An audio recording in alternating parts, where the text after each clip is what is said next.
it's like the little engine that could.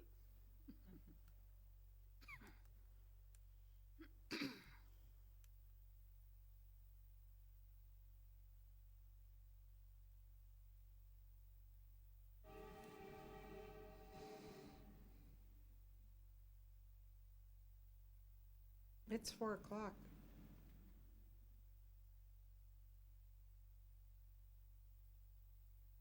You're good.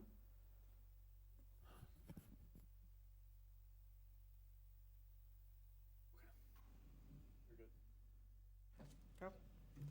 I'd like to welcome everyone to today's Community Development, Economic Development, Parks and Recreation Committee meeting. If you would all please silence your mobile devices, and we can call the meeting to order. Stacy, would you like to do roll call? Ms. Haynes? Here? Ms. Harris? Here. Mr. Roskovic? Here. Mr. Timothy? Here. Got the special guest Mikey Anderson and some audience members today. All right, I'd like to welcome our guest, Mikey, Mary, Margaret, and Steve. And Mikey, you're up first as the first topic. Well, thank you all for having me here. I am the president, or the current president, of the Ashtabula Downtown Development Association. My voice is going to crack, so just, I feel bad for you, but it's going to crack. It's bad. But I'm here to talk to you just to give you an update of what we have going on. This year, of course, with COVID, we weren't able to have any of our fundraisers or do any of the events that we normally do. So we are gearing up for next year. We do have in August a movie with the library. It'll be August 12th. We're going to try and get some food trucks and have some games and different things going on. The library is going to partner with us, so it'll be something to kick off the fall season. We're also looking at doing a first Friday in October where we will have some farmers market, some chili cook-off, games, and just some basics. Again, not over the limit, but just some basic stuff to get people out and get them used to coming back on First Fridays. November 19th, we'll have our Christmas parade, and we will be doing a snowman contest down the street where you can go and get a cutout of a snowman, decorate it, and then we'll hang it up on posts just to liven it up downtown. And then in January, at the end of January, we're looking at doing an ice fest where it's really going to be the kickoff of what we want to do for next year with different community events. The ice fest, we're going to have ice carvings. We're going to have a tower of ice that we'll set on fire. So we'll definitely need the fire department for that. I know. And just some different things in that respect. As for some of the big things that we have going on, we are still working on the fountain down at North Park. Larry Fargo is the key component in that. He is currently selling his business, so that is kind of taking the forefront of everything. And of course, with COVID, it's pretty much him and one other guy doing the business until the other guy takes over. So, but he is working on that, both the fence and the plaques that are supposed to go on the fence. He's also working on the whirly gigs. We have one big one that we're still trying to find a location for. We have some ideas of where we'd like to put it, but again, I got to make sure that it's done before we can even look for a site location. Our flowers downtown have been sponsored by everybody, and it's been wonderful. We also have the water cart, which if you're here in the early morning, you probably see me driving around. It is a godsend. Last year, prior to the cart, the people that were doing it had a little wire cart that was housed over at Jane's Place. Haven't helped them. They had have gotten a lot of muscles because I only had to do it for 2 weeks, and it was 2 weeks too long. But the cart is nice. It was donated by Ryan Lutzel. We had some work done on it this spring. That was donated by the Rotary Club of Ashtabula. The ADDA is also working on a camera project for cameras throughout the downtown so they can see things that are going on. And then our key one that we're working on is the bump out in front of Frame Down Main. There is it's not a huge hole, but is a very big hole that has been filled. And we're trying to come up with with a way to fix that, whether we redo it completely with just concrete, or if we do something different.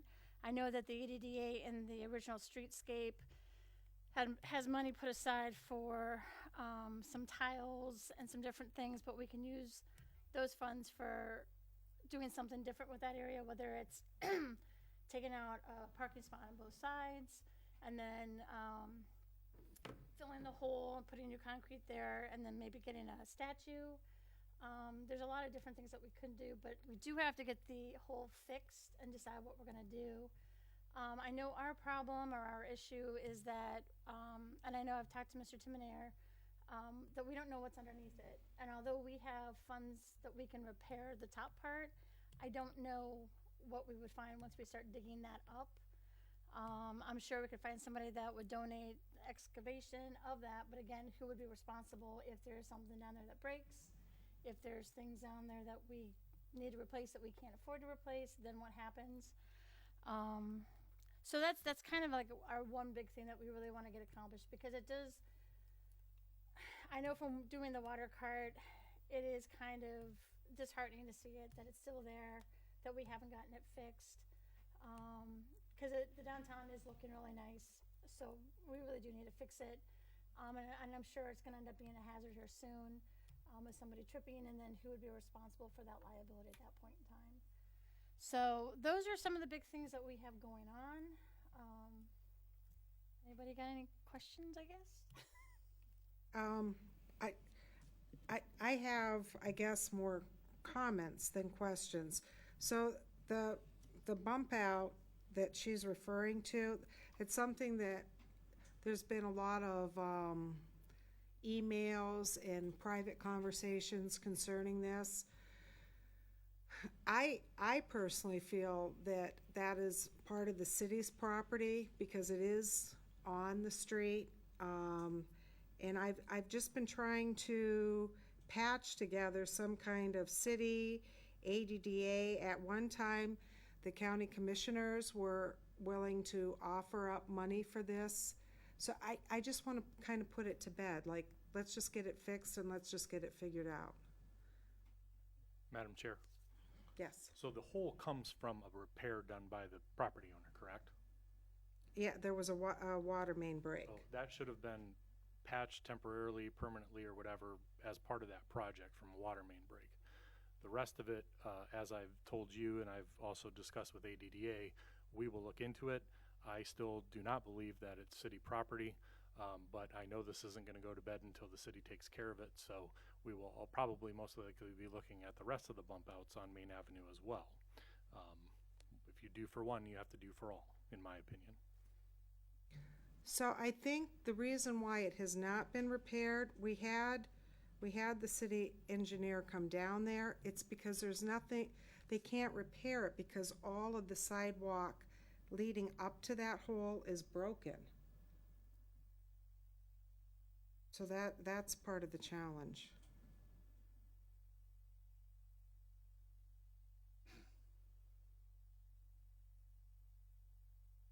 I know that the ADDA has money that we can put towards it. Again, our fear is that we don't know what's underneath it.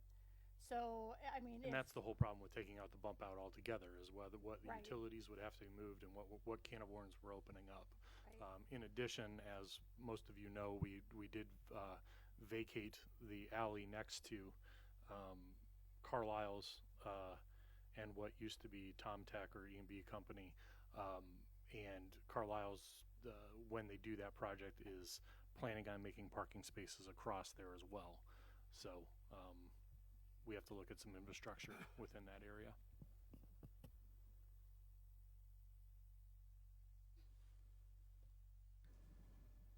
So we just wait then, Jim? Is that what you're saying? Yeah, I mean, we have to figure out how we're going to pay for it and everything else that comes along with that. So what would be a good action plan from here on out? I will report back to you with what we come up with. Okay, thank you. Does anyone else have any questions for Mikey? I do have Yes. one other question. I'm sorry. So just so that I know, is the city then going to take that bump out and then the other one down a little bit farther where the roller kicks are? It's a I great mean, is question. that- I don't know how big the can of worms we're gonna open up is gonna get. So And- it's all and gonna the re- depend on the pricing. Because the reason why I ask is, sorry about my voice, is that we had money for that bump out as well. So then if you are taking both of those out, then we would have more money to put towards whatever we need to do. Okay. John? I was just having a question, maybe because some park board members are here also. I just wonder what you think about North Park, the tree situation in North Park. When I go there, I think there's too many trees. I don't see a lot of light in North Park, and I know the fountain is there, and I'm just wondering, is that just me, or does anybody else feel that way, or, I don't know. You haven't I thought think about? it's pretty. Coming from Geneva, working for the recreation department there, our parks, we don't have many trees. Okay. So they're pretty much just open. They're not open fields, but they're just open. So to come here and see the trees both here at North Park and at South Park, I think it actually gives you a really nice feeling when you go. Is there enough lighting? I think North Park there is. South Park I don't see very often at night because I'm always driving that way. I meant like sunlight. I go, like when I go to the bank or wherever, I think the whole park is covered in shade, and I think it's nice to cut a tree or two out. But that's just my opinion. I was just asking. I think it's. Again, I'm just a new guy here, but I know, like I said, in Geneva, the one thing that we wish we had more of was the trees, just so that gives you more of a park feel. I mean, you've got the fountain, you've got the gazebo.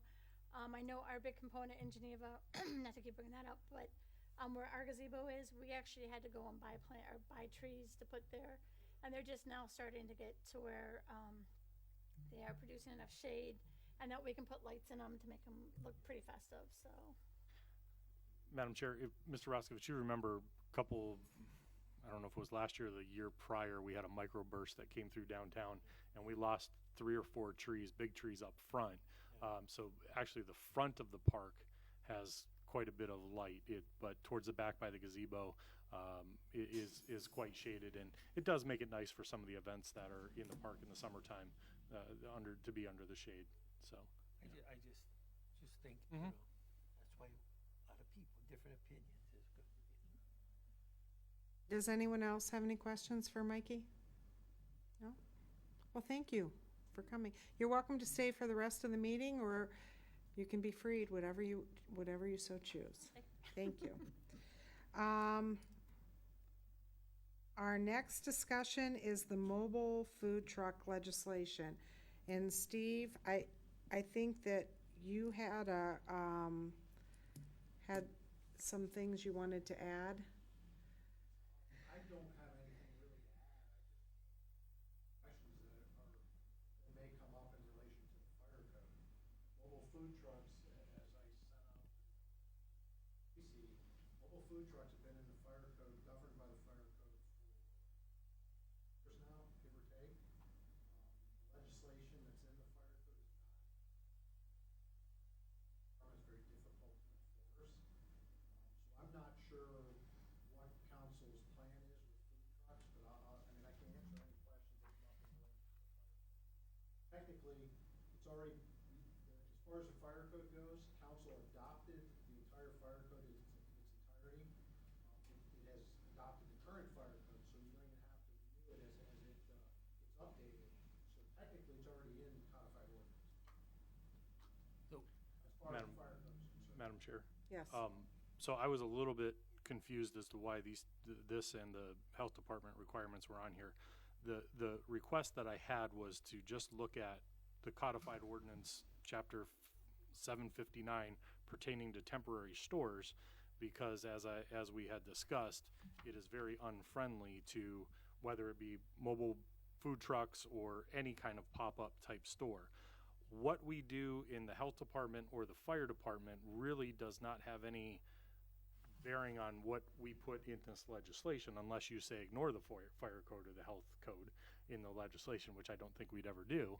But those are all operating procedures that we will abide by regardless of what's put in the legislation. So the legislation that I had requested we look at basically has to do with, charging $250 a month, which nobody is taking advantage, which nobody is doing, and just getting our minds wrapped around how we can have these kind of pop-up little festivals or weekly events or food trucks that come in, and then we will do our job on the administrative side following that legislation. So, John, you wanted to say something? Oh, no, I was gonna ask Steve, but then Jim says that that's more under his realm, but I was just, so is the idea that we lower the $250 a month? yeah, I mean, at least. I mean, there's some other restrictive language that's in current 759 and I believe that was kicked back to me and my departments to come up with something for you guys. So when we get the time, we will do that. And is this on, does this refer to public property? Because It can refer to anything. So I see like a food truck parked at this business or that Right. business once in a while. Are we not using this in regards to them doing that Well, now? Or we should be, but the problem is we see them pop up, and by the time Steve's able to show up, or the health department's able to show up, or we're able to show up, they're packed up and gone on to the next location. Okay. So that's why we want to have a little bit more. We want it to be easier for the people to navigate, whether it be on private or public property, and then we want to, be able to encourage these things for like the ADDA or LBCA or other groups to do events like this, where we still do the monitoring and everything that we need to do, knowing that they're there, so everybody's safe. Yeah. And we just know that they're there. Yeah. Because right now everybody's looking at that going, we're not going to pay $250 every month I'm for gonna sit here on one something day, like this. 'cause So I'll they see just set up a day and advertised, leave. one day we're Right. gonna be here. Right. So, did anyone get a chance to read the Mayfield ordinance? Is that in, was that in, or did we get It's that? not, no, we don't have a hard copy of it. And we had it in our It was email? emailed. So it looked to me like they had 3 levels. There was the annual, special event, and what was the third one? I don't have it in front of me either. But they had 3 levels, and maybe that's something that we all need to read and look at. And we do have something similar to that within the current 759, but that pertains to nonprofits. Nonprofits wouldn't have to, if the proceeds were going for a beneficial use or a nonprofit agency. But I just think that it was brought to my attention. I remember the time, because I was at the chamber at the time that this legislation came before council, and it was because some of these things were popping up, taking away from the brick and mortar. But obviously times have changed, and events like this support the brick and mortars. So as more of the brick and mortars are calling for more events like this, we just want to respond and change the legislation accordingly. So when we get time to do that, we will bring something back to you. Okay, so you want me to just table this for right now? Sure. Okay. I mean, unless you guys, again, welcome any comments or ideas from council to put into the legislation. Okay. And then Jim, your city manager's report? Not much new to report. I think I've updated council on most of the big stuff going on. With the Petman, with the hotel situation, we've talked about that at council meetings. I don't really have much more to report on that, but I'm sure I can take any questions. How about the senior Carlisle's building? Mhm. I think we heard third quarter. Yeah, Are so we that in the third quarter now? We we're are, aren't getting we? we're getting close. I think. Okay. Are we? No, we are in the third quarter. Yeah, July's the third June quarter. 30th. Yeah, for the- okay. So they are, as you see, working still over at the Castle Block. So I think there's still a couple things we have to get together for. They need to get together before they start work over here on the Carlisle building.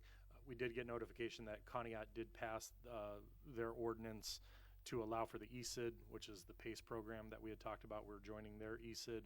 They did pass that, so Mr. Hockaday sent me over their legislation, so we'll be able to get rolling on some of those PACE programs and the ESIDs in the city now, and that was one of the projects that was waiting on the ESID.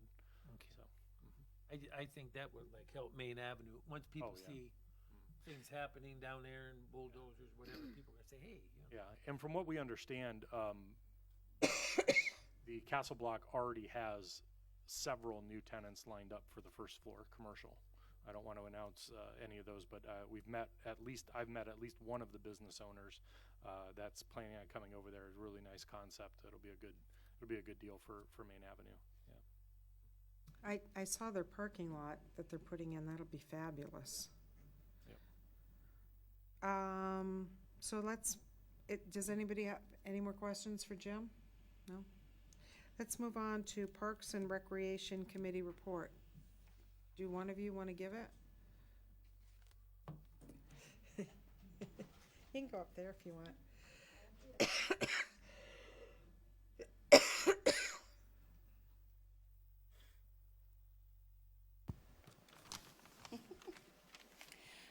I'm Mary Keel, filling in for Earl Tucker, couldn't be here. We had our meeting last week. We discussed the bands on the beach that are forthcoming, and we're gonna add a few new bands this summer, which we're looking forward to, and we're all willing to help with whatever it is we need to do to make them go successfully. And we have to thank everyone who helped volunteer with painting at the concession stand. We have nice bright orange railings now, and the doors are blue. Looks much better. We had much discussion about the concession stand's bathrooms, about times of keeping them open and cleaning. And as for the board, we're kind of hoping the restrooms could be checked and cleaned daily by a parks person. Don't know how that will work. And I know there's been a lot of damage down there. Is there any way we could get a security system or alarm system or cameras, something on that building that could maybe scare off some people? And the lifeguard stand, Mr. Timonier, any status on what we can do with that? Yeah, the photos and everything that you gave me, I did send off to GPD. They are trying to come up with an estimate for that. What we're trying to do first is come up with the engineering to make it safe, and then all the pretty stuff on the outside will come later. Okay. But I can tell you from what we have so far on just the making it safe, because it is going to be a life-saving station of it, essentially, we're hitting some pretty big numbers. Is there any way we can tweak it so it'll come down? Well, there are possibilities that we've also looked at some off-the-shelf type things, which are also, in the 5 figures, but they could be kind of dressed up and added to. But kind of waiting for their final report on this. Okay, thank you. Also for signs for Caden Park, The entrance signs were ordered, the ones that I had sent to you guys. I'm not sure if they're in yet, but as soon as they're in, they'll be put up. and any idea of signs getting like for Walnut Beach and Point Park somewhere on 531 or Bridge Street? There's no signs if you're on 531 saying where our parks are. And someone I'm approached. sorry, you're just talking directional signage? Yes, Okay. yes. Someone approached one of our members about the pickleball courts, of the possibility of putting benches inside the court. Not sure if there's enough room between the out-of-bounds areas or not. I don't think a big bench, but probably those. It's like a single, yeah. Yes, and they were asking about a fence opening on the pickleball side, but I know there's not one there now, No, so there isn't, I yeah. don't know how you would do that. Okay. Mary, somebody asked me about bleachers, if there should be like a small set of bleachers. Somebody asked me about now that there's pickleball courts and a tennis court, there should be a small set of bleachers where people could sit and watch. Yeah, I don't know what happened to I said I'll those. pass that on to the park. We never had bleachers there, but, I mean, we could look into some pricing for that. That would, again, those would have to go on the outside of the fence. Yeah, but, yeah, they just said, oh, people can watch in, you know, I can don't look have at, anything like in the old city garage or. no. I don't know. We actually had to throw 2 sets away that just had completely, they were old wooden ones, but they rotted Just out. passing it So, on to somebody else. I mean, we can look at some, I'll see if there's enough room in there, first off, for a single bench. And then, I'd hate to drill into that asphalt, though. Maybe those kinds that just will sit and then you can remove them in the winter. No, they're still gonna, if they're not secured down, they're gonna walk away. Okay. So, that's what I've learned in my years here, so, we'll see if we Someone can else. come up with something. Okay, thank you. Someone also asked about if we could get benches around the walking track. But the day we met, it was raining, so we didn't walk around and I look think at there's it. there's 1 or 2 benches over by, the nursing home in the back. Actually, when the Metro Parks put the bike trail through, we had discussed a couple benches for that park, so I've come on up with something with them. The issue there was, I remember talking about, they have, if you've ever been out on the Greenway Trail, they have a specific type of bench that they use. Do we want to continue that bench throughout the whole trail, or do we want to put something like we've been using with our benches that are in our parks? Really, there's not benches in that park right now, so it doesn't matter to me, but I try to go after funding wherever we can get it from. It's not ours. Okay. So, we'll Our stay up next on that. meeting is going to be August 3rd at Walnut Beach, 6 p.m. Yes. Mayor, I have a question. Realizing that that I'm old and out of it, but I see we need extra parking, porta potties for Country Redford. Why is that? Country Redford is a big band. That's They're big- going to are have a they big somebody- following. Yeah, they're famous. We're expecting quite a crowd for that one. Yeah. And I'm assuming it's country music. I just look for people to park along Walnut Boulevard and Lake Avenue. I think we're gonna have a lot of people parked there. Yeah. Yeah, for this, yeah. Yes, it's a good band and they have a following. You can maybe I'll have to Google it. Speaking of bands, I did get it up on our Facebook and everything today. The Don DeSantis with Ed Michaels that was canceled for this weekend, we did reschedule them for this Sunday, the 18th. So, Margaret, you look like you wanted to say something. sorry. Oh. For the old Purple Highway, does anybody know who owns that right now before they're putting in the parking? Maybe the Boy Scouts or maybe We can, one of the yeah, we know the owners. We can talk to them if they're not under, they probably will be under construction by then, but if they're not, that would be a good, what is this, August or September? Yeah, they're probably gonna be under construction by then. We'll figure it out. We might be able to use the back, That's true. I don't feel too bad. or, that might be a case where we try to get a shuttle service from like Save a Lot. Or up that way. Yeah. Is that Labor Day weekend? September? Yes, Sunday Oh, night. Huh? Sunday evening of Oh, Labor that Day probably weekend. will be a crowd then. So what, the concession stand, I assume will be open for that event? It will, but we are trying to find, we're doing this in my office, trying to find a couple food trucks to come along too, because we don't think Well, I agree. one option is gonna be enough. No, So, I totally agree. So do we need this food truck legislation passed by then? we'll figure it out. Okay. Does anyone have any questions for Mary? Why? No? I said I already asked mine, Okay. sorry. Thank you. All right, well, that's all I have for today. So unless somebody wants to add something? Anyone? Got No? a half hour left. I know. Went pretty fast. So our next meeting is Tuesday, August 10th at 4 p.m. That's it.